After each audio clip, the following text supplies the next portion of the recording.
In this video, we're going to take a look at the Levenger TrueWriter. Let's start at the end with my thoughts on this pen.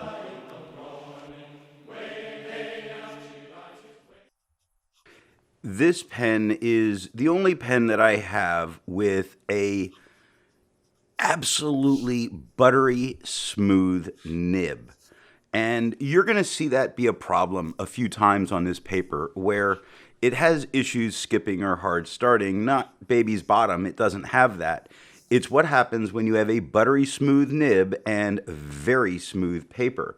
So that's the first thing that really stands out for this. Now, I do enjoy writing with this pen. It's very comfortable in the hand. And I was interested in trying a Levenger pen. The thing is, Levenger is one of those brands that you can't get through your regular pen retailers. You kind of have to seek them out. I think they do make good quality products, but they're in the luxury brand business.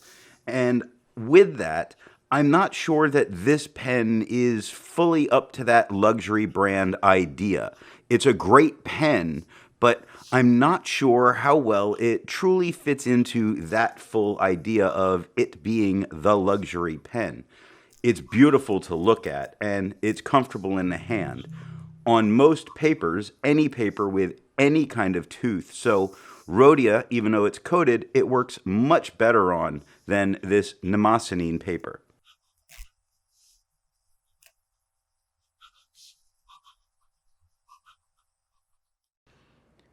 Now that we know how I feel about the Levenger TrueWriter, let's see how I got to that opinion, starting with the unboxing.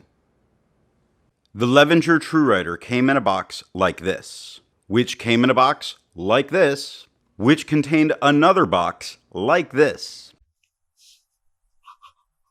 It does come in a decent presentation as a box. I have said I prefer a good presentation. Again, I'm going to harp on them being a luxury brand, and I would have expected the box to look just a little bit better as a gift box than it does. It's not bad. I just would have expected a little bit more given their name in the luxury lines. With the pen out of the box, we need to get to the nib. And as long as it doesn't take 20 turns to uncap it, I'm generally okay. So how many turns does it take to uncap this pen? The Levenger TrueWriter takes 1, almost 2 full turns to uncap. I've mentioned before that I think that 2 turns to uncap is a little too much. And this pen, it takes a little too much to uncap it. This is not the pen that is going to be your quick jotter for that kind of reason. So I do wish they could get that down just a little bit, and it would be much better. This gets us to the nib. This pen has a steel broad nib. A surprising thing when I got this pen was its smaller nib. I really expected it to have a larger nib, perhaps a number 6. And when the size comparisons happen later, you'll notice how small this nib actually is compared to other pens. That being said, I don't think the nib is too small for this pen. I think it fits the aesthetics. I don't care for the two-tone though. If you enjoy videos like this, then be sure to hit the subscribe button. Now, let's ink this pen up. The Levenger TrueWriter uses standard international, and the converter holds approximately 0.7 milliliters of ink.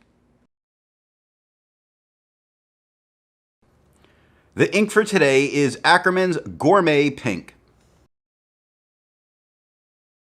I don't show it, but the standard international converter that this pen uses is threaded, which is a good sign, except they don't have it threaded into the section. It's just a threaded converter that they picked up.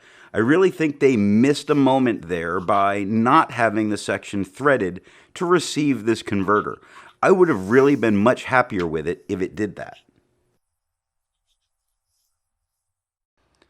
As a habit, I don't normally post my pens, but some people prefer to post pens, and some pens need to be posted to use comfortably.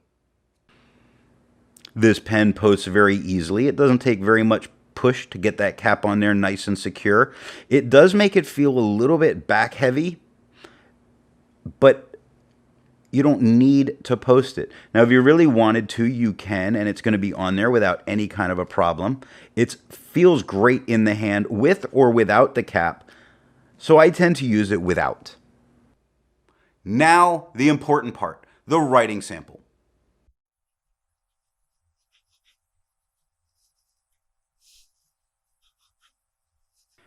As I said, this pen is very comfortable in the hand. I get no cramping as I'm writing this full page.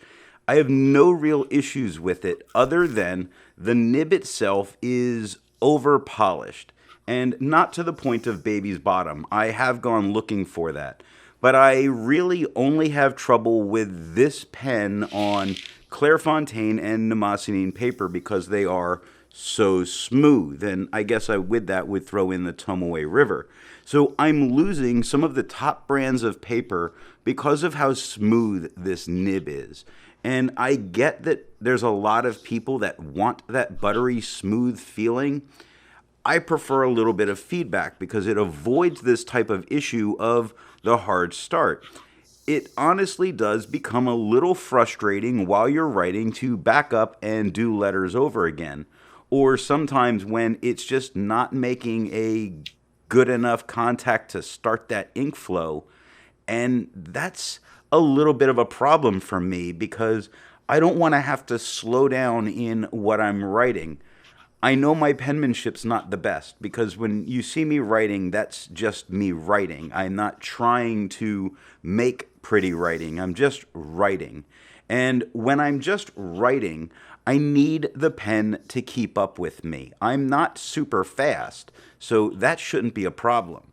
This pen, I can outrun the pen.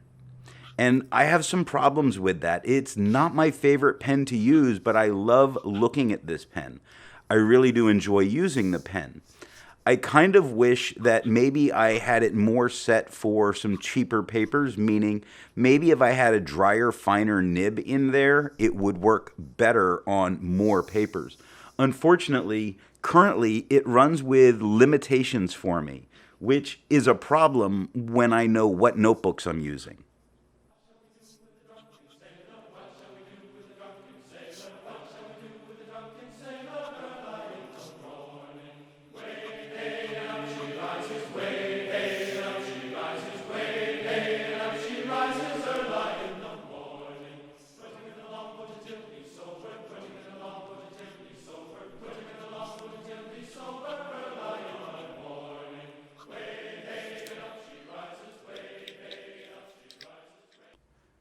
Now for something a bit more standard in comparing writing size.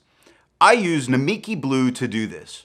Here it is with a Yovo extra fine on the left, medium in the middle, and a 1.1 stub on the right. The thing they did do right without any question is this broad certainly writes as a broad. I think it is just slightly broader than some Yovo broads. However, I think it still is very much a broad, and I am kind of interested if their mediums are medium and fines are fine. Just not willing to put the money out to figure that out.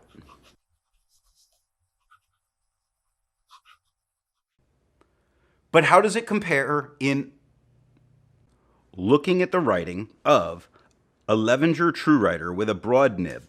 Here it is next to a Retro 51 Tornado with a broad nib, a TWSBI Eco with a broad nib, a Pilot Custom 823 with a broad nib,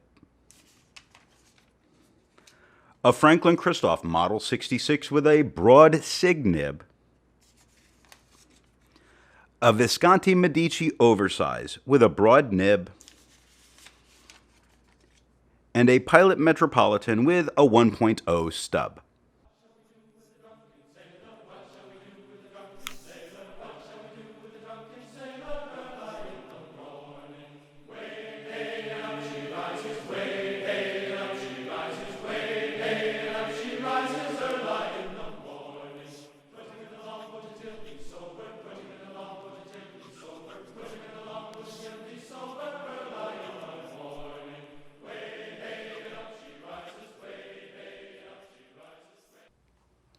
So it isn't a review without some size comparisons. Here it is capped. Here it is uncapped. And here it is posted.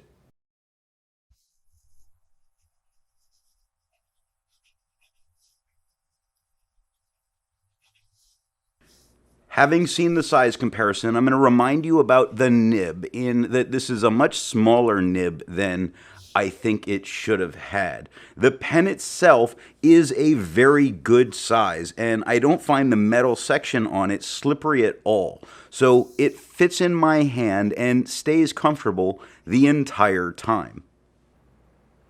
Before we can ink this pen with a new ink, we need to clean it out.